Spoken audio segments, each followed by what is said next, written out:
It is Coffee and Combat. I'm here with Jon Anik. You know, John, I couldn't wait. What is it? 2, 3 weeks until I heard your voice, so I wanted to have you on. Ha! It's good to be with you, man. It's cool to sort of watch your rise journalistically. I bet your family's probably happy to have you home for a little bit, given the schedule that we all keep. Yeah, the lack of travel is certainly something that they're not complaining about. But you know, I'm here summoned to the basement. That's where my Ha! office is for a couple hours a day, and Yeah. we just go from there.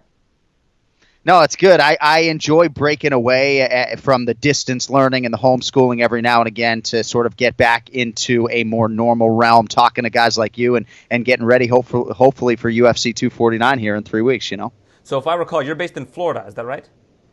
Yes, I am in South Florida. I have to like dodge bullets every time I say that I live in Florida. I'm not from here. I never could have imagined that I would raise my kids down here, but my entire family's down here. Twin brother lives 3 miles away. My mom is here. So we're here for family. Initially, we moved here in part because I was doing about 7 shows a year in Brazil. So that was another part of the move to Florida. Yeah, man, I don't know that this state has been as progressive in terms of getting ahead of this thing and social distancing as others. So I'm hoping we're not in for the worst of it, but that's kind of my fear at this point. Well, I mean, they have deemed sports to be an essential service, and you might be part of that essential service. And I don't know what's going to happen on May 9th, but I would have to imagine Florida's a possibility. I think it's a possibility. I tend to doubt that Florida will be the ultimate destination. Again, if I piggyback on what I just said, I'm not sure that we're on a great trajectory right now as a state, and I don't know that we would be in a better place May 9th than we are as I sit here talking to you on April 16th. I think most of us hope it's Nevada, and that probably sounds crazy coming from a Floridian who would love nothing more than to drive to the show.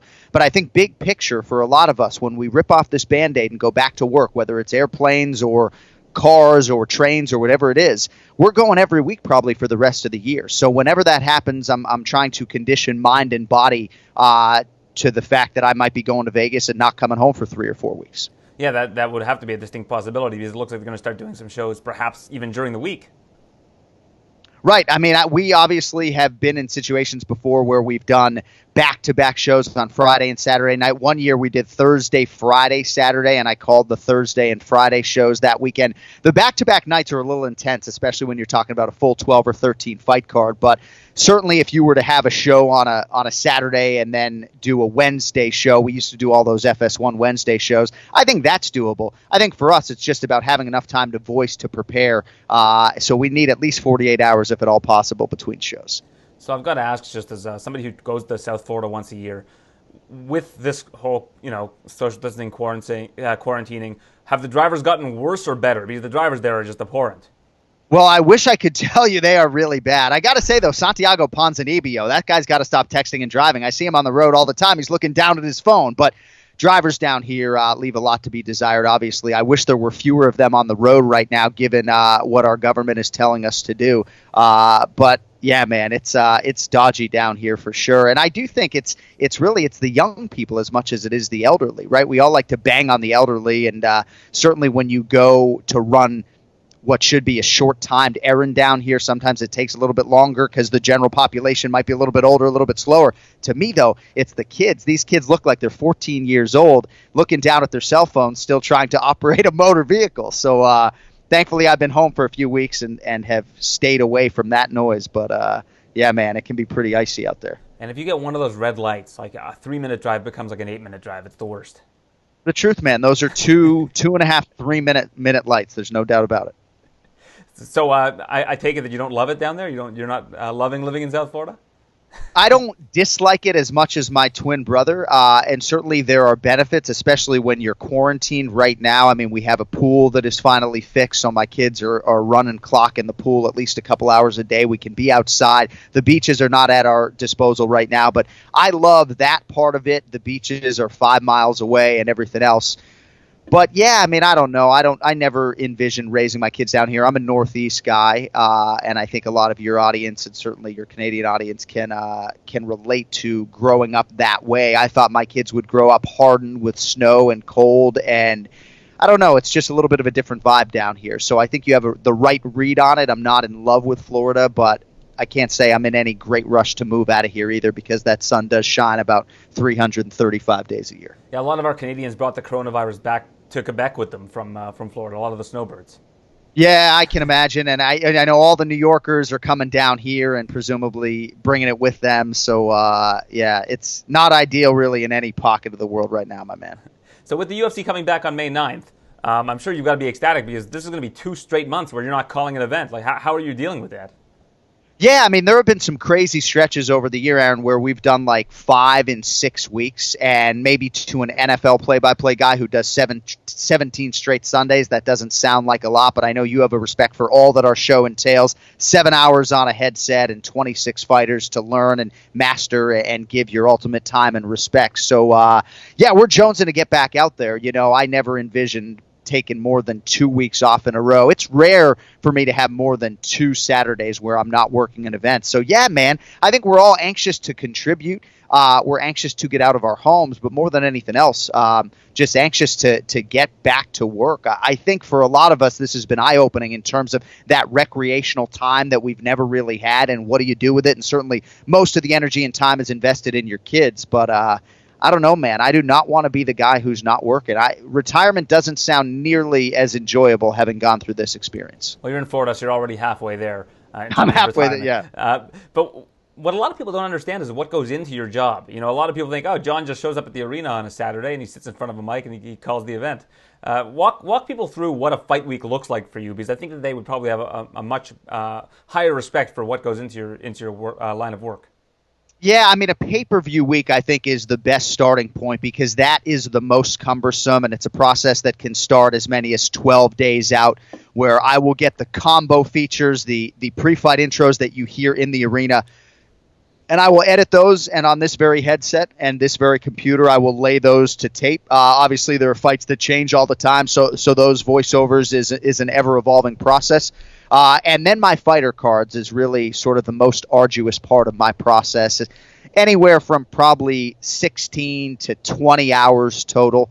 And I do a new fighter card for every fight. I cheat off the old one a little bit, and then I repurpose that, either give it to a fan or throw it away. But I was just diving into the 249 prep when it looked like April 18th was going to go down. I had prepped about half the card. All the voiceovers were done. But we pre-voice fewer elements now than we did a few years ago. You know, there was a time when we were pre-voicing a lot of stuff. It has become less and less because it is my preference as a play-by-play guy to do as much of this stuff live as humanly possible. But there's a lot that goes into it, a lot of film study. My process has evolved a lot since 2012, but those fighter cards are a bear, man. I'm not going to lie to you. So that very desk that you're at right now is where you do a lot of your voiceovers, where you do the Anik and Florian podcast. This is where all the magic happens. This is where all the magic happens. And just to give you some insight, you know, here are my Marlon Vera and Ray Borg fighter cards. We were getting ready, obviously, for UFC 249. So some of that preparation is done, right? Like a lot of my Ferguson Gaethje prep is done, and now we know both of those fighters have verbally agreed to fight for the interim title on May 9th. But I'll have to go back and redo a lot of that because I don't have that steel trap memory. So you can't get too far ahead of it that you forget some of the details and notes you've taken. But I won't lose all of the prep that I did, 5 or 6 days ago, thankfully. Ferguson versus Gaethje is like when it's Christmas and you get a gift and you're like, oh, I didn't know I wanted this, but now that I have it, it's pretty awesome. Yeah, I think you're right. I think it's a matchup that was on the fans' radar for a while. It was certainly on both fighters' respective radars. I think part of the reason why both guys were willing to take on a guy who is inherently a really difficult stylistic prepare is because they have envisioned taking this fight at some point in time. But yeah, I mean, it's bulletproof matchmaking for sure. Tony just does not get enough credit historically for the body work that he has put together, and certainly a Gaethje win would only further cement his Hall of Fame status. And for Justin, I'm really happy, given that he did start 1-2 in the UFC, that this is his reality right now because he is very much a championship fighter in the sport's perennially toughest division, and I'm happy that he's getting a championship opportunity. This 3-fight winning streak for Justin Gaethje has had every style point that you would possibly look for to put him back on a championship trajectory. So it's a huge fight. If Khabib can't be there till September, this is obviously the fight to make. It deserves to have a belt on it. And as I said to Dustin Poirier, when he beat Max Holloway and became the interim UFC lightweight champion, when you take home one of those new shiny belts at 155 pounds in the UFC, interim or otherwise. That belt's never leaving your house. It's something that you're always going to remember, and it's a tremendous accomplishment. So hopefully Tony and Justin can sort of hang their hat on that, because they're both deserving of an undisputed title shot right now, obviously. It would actually be Ferguson's second interim belt, which That's right. would make UFC history. But first new one. Right? He's got the old one. So yeah, added to the collection for style points, like you just said. Yeah. With this fight, though, I think Gaethje really lucked out almost that it got moved to May 9th instead of this coming weekend. Because Justin Gaethje, if you'll remember, last year was offered the fight with Ferguson that ended up going to Cowboy Cerrone. He turned it down because he didn't want to do that fight on 4 weeks of preparation. Now with an interim belt, obviously the stakes are higher, but with him getting more preparation time, I think that swings the balance a little bit more in his favor, at least more favorably than it would have been if it was this weekend. Yeah, I don't know that there's a great counter argument to that. I think it's a salient point. If Justin Gaethje came out and told ESPN's Brett Okamoto that he had 18 or 19 minutes of pure hell in him a few weeks ago, or 10 days ago, I guess at this point, in theory, he would have 25 or 26 minutes, a more traditional Justin Gaethje fight camp, and all that pure hell for Tony Ferguson on May 9th. So, yeah, I don't know that the extra preparation time is going to work against Justin Gaethje in any way. For Tony Ferguson, he's an interesting fighter in all of this, because a lot of fighters talk about peaking, and you've heard Henry Cejudo talk a lot about peaking for a date, and that's why for May 9th, that's an important date to hold for him. For Tony Ferguson, I feel like this guy is pretty peaked, 35, 40 weeks a year. So I don't know that the extended training camp is going to hurt Tony necessarily, but it could hurt a lot of guys. So I definitely think it's an advantage for Gaethje that it's not happening April 18th and presumably is happening on May 9th. Either way, it's a competitive pick'em fight for me. I mean, Tony deserves the distinction as the favorite, but for me, not by much. Well, it's funny. UFC 250 is a nice round number, and at first it was not going to be the most spectacular card on paper. You were going to have Cejudo versus Aldo. You were going to have Nunes versus Spencer. Now you've got Cejudo versus the best guy to ever do it at bantamweight, your broadcast partner, Dominick Cruz. You've got Nunes versus Spencer still on the card. Of course, you've got Gaethje, Ferguson. You've got Ngannou versus Rozenstruik. And now Pettis versus Cerrone's been added to the card.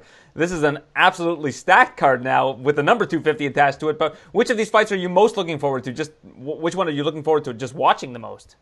Well, Dominick Cruz is truly one of my best friends, and what is so remarkable is that, and maybe not that remarkable, but I think for Dom and me, it's pretty amazing that I've never called one of his fights. Obviously, for a long time when he was healthy, I was working the secondary shows and I wasn't working the title fights, and then he's been injured since I've been promoted, so I've never called one of his fights.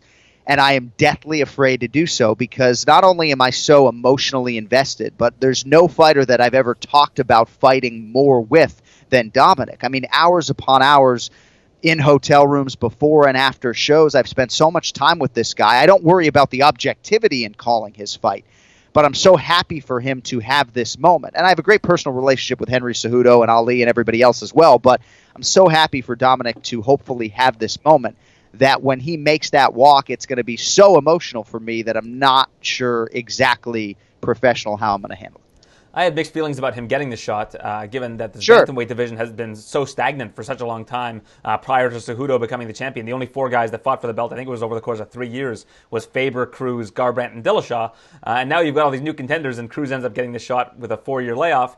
But I spoke to Sean Al-Shadi the other day, and he kind of sold me on it. I mean, I certainly think Dominick Cruz is worthy of a title shot. He's the greatest bantamweight of all time.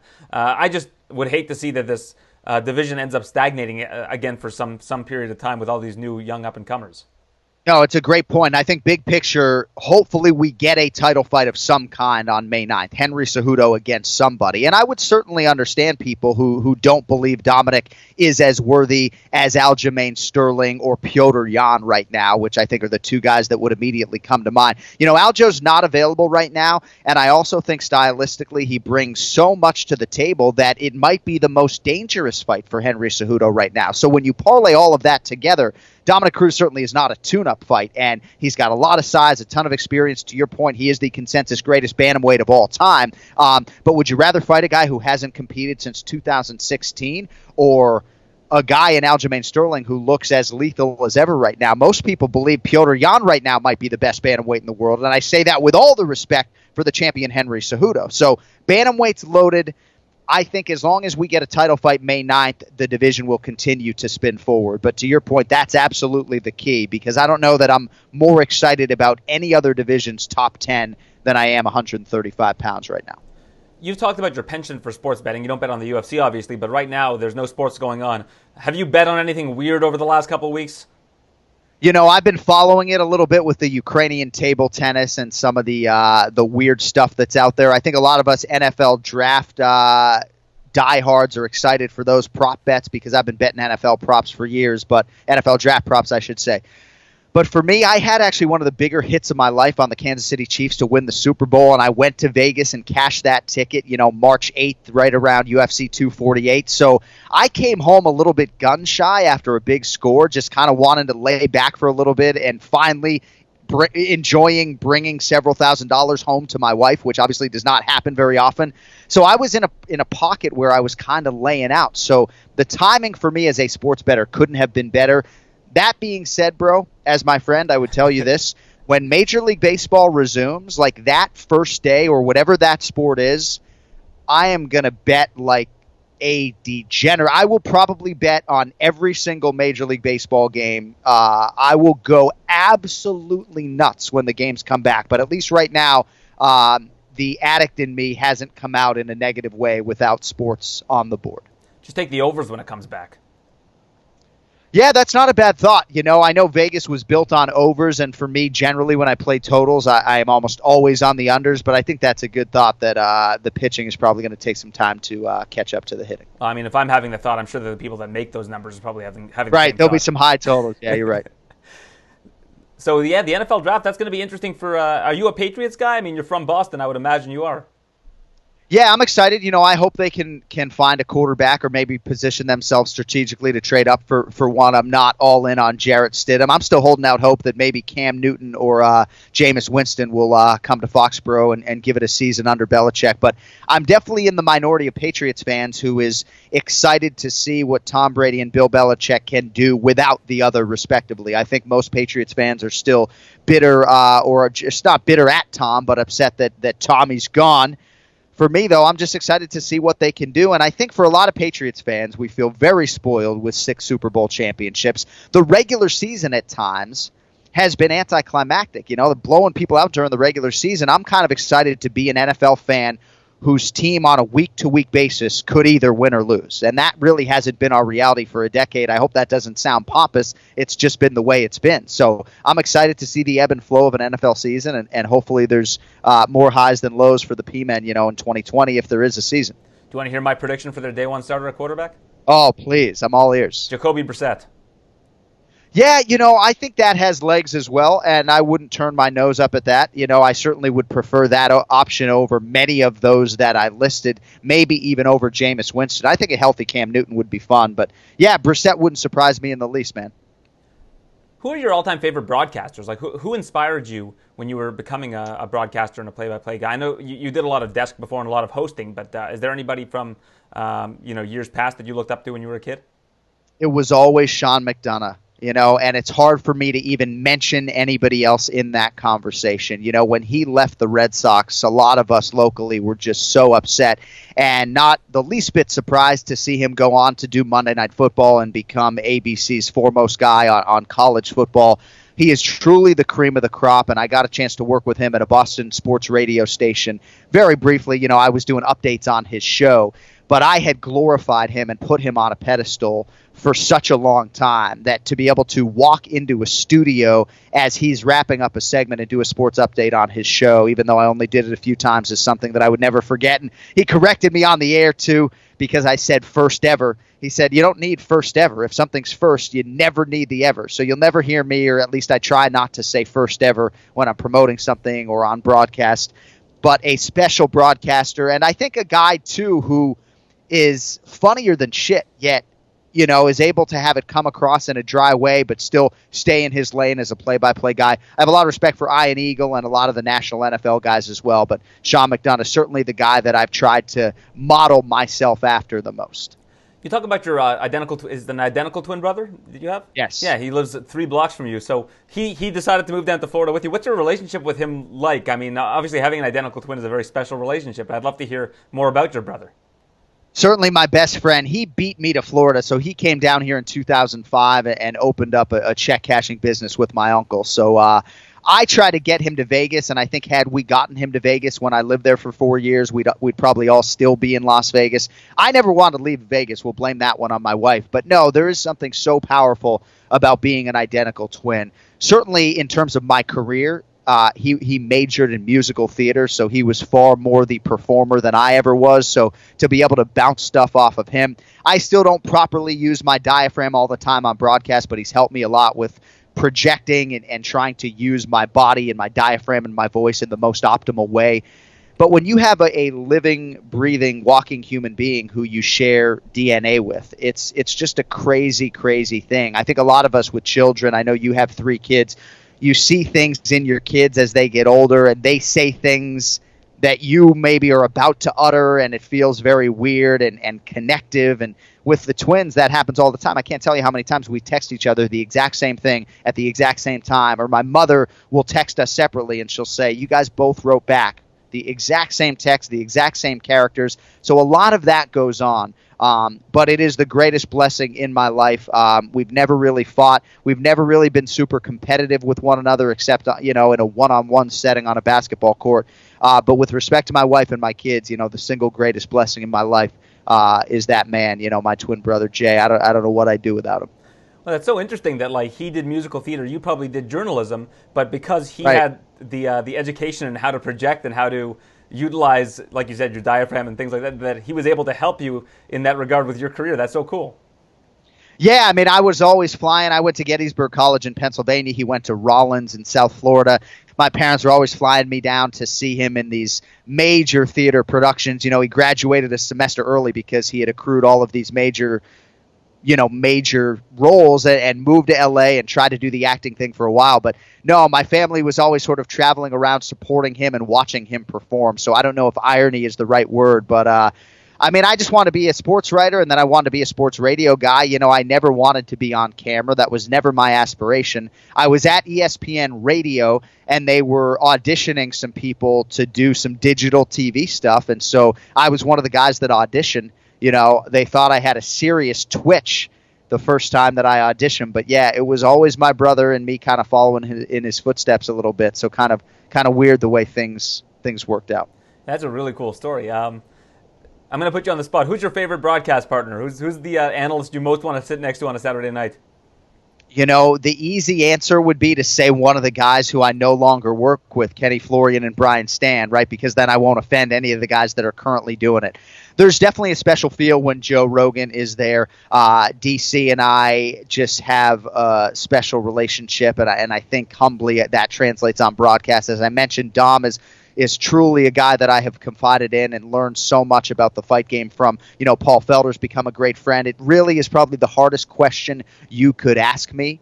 I do think Stan and I were developing a really good thing in chemistry in a 2-man booth, and I do miss the 2-man booth at times because a 3-man booth is an entirely different job and navigation for me. It really is, and I don't have too much time to go into the real challenges, but basically, when I'm sitting next to Joe and DC, Aaron, I really better have something sharp or thoughtful to say. Otherwise, I might as well touch my top lip to my bottom lip and wait for the promo. Whereas in a 2-man booth, when the other guy stops talking, certainly I'm a fan of letting the action breathe as much as possible, but there's only one guy who could chime in other than yourself, so it's a completely different setting. But I hope Rogan does this thing forever, man. I'll close that answer with the fact that he brings a different dynamic to the broadcast. All the shows feel bigger when he's there, and I hope he does it forever. I grew up watching WCW, and they had the 3-man booth. The WWE or WWF at the time had the 2-man booth. And the 3-man booth is impossible to navigate sometimes, and you've really become a master at it. People don't understand how difficult it is to be in your role in particular as part of a 3-man booth, and I just kudos to you for that because you've really done a great job of mastering that one particular craft. Well, I appreciate it. Our sport is very unique. In most sports, the play-by-play guy and the analyst have clearly defined lanes. If you're calling a football game, quarterback drops back. Your analyst almost never is going to say anything until the ball is released, if not caught, and the player is tackled, and then the analyst has all this real estate to chime in. With us, the action is so crazy in this sport that we're constantly crossing those lines. We have promo cards that are being handed to me that I got to try to squeeze in when maybe I'd like to call out a jab or a leg kick. So again, you just got to learn to lay out, which in television means shut the fuck up, and you have to be comfortable not talking, and you have to be comfortable just letting your analyst take over, even if you haven't said anything for 90 minutes. So I'm trying to learn with every show. Certainly, I appreciate you saying that. But when I do go back to that two-man booth, it really does feel like a different job. I'm doing the post-fight interviews, and there's just a lot more, that is put on my shoulders over 7 hours. Well, before we wrap, I've just got to say, whoever runs the social media for your podcast they're all over the place. They're on this Periscope. They're tweeting me a couple times. They're one of the most active accounts I've seen on Twitter.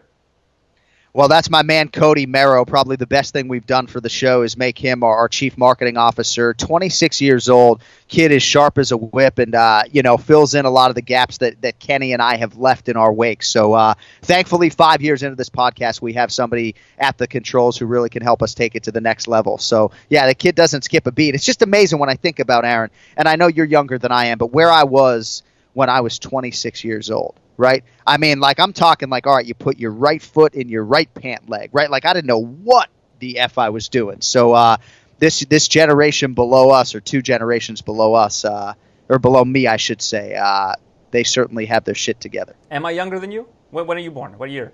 1978. Oh, yeah, I'm younger than you. I'm younger than you. I thought you might have been an 80s baby.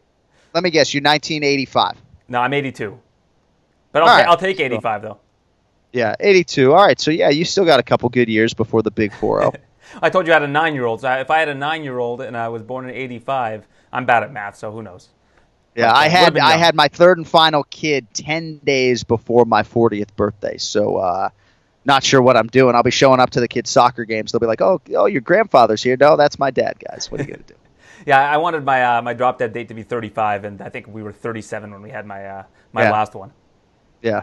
Well, man plans, God laughs.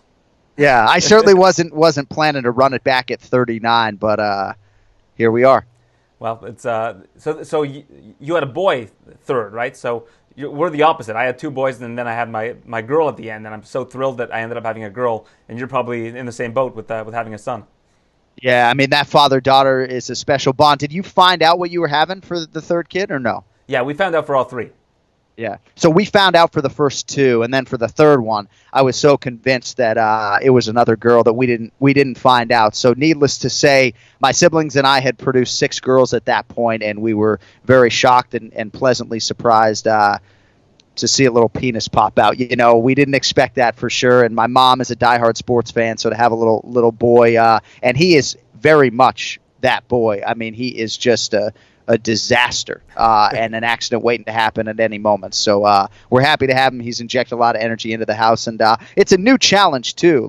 At my advanced age, Aaron, having a boy, I think, has made for a new challenge, and I think there's some newfound energy that comes with it, thankfully. Well, it's funny. I interviewed Conor McGregor, and when I interviewed him, he said, my son is such a boy, and my daughter's such a girl. And people were sending me all these comments about how stupid a thing that was to say. And I was like, no, he's right. I have a son and a daughter. What he's saying makes a lot of sense. It is. Their nature is what it is, right? And my daughter's, one of them, is actually pretty athletic. But she hates sports, doesn't want a ball anywhere near her, right? And that is who she is. She wants to wear makeup, right? So she is very diva, very girly. And if she ever, makes a turn, I think she's got some ability. But she just wants nothing to do with it. And you know what? That's her nature, and that's okay. All right, John. Well, I want to thank you for doing this with me. I really appreciate it. It's great to hear your voice, and I'm looking forward to hearing it again in a couple of weeks when May 9th rolls around. If this thing ends up happening, hopefully it does. Likewise, man. It's good to hear your voice as well. Congrats on all your success, and hopefully I'm seeing you somewhere in the world, May 7th or 8th before UFC 249. I appreciate you having me on. Absolutely, John. Take care of yourself. See you, bud.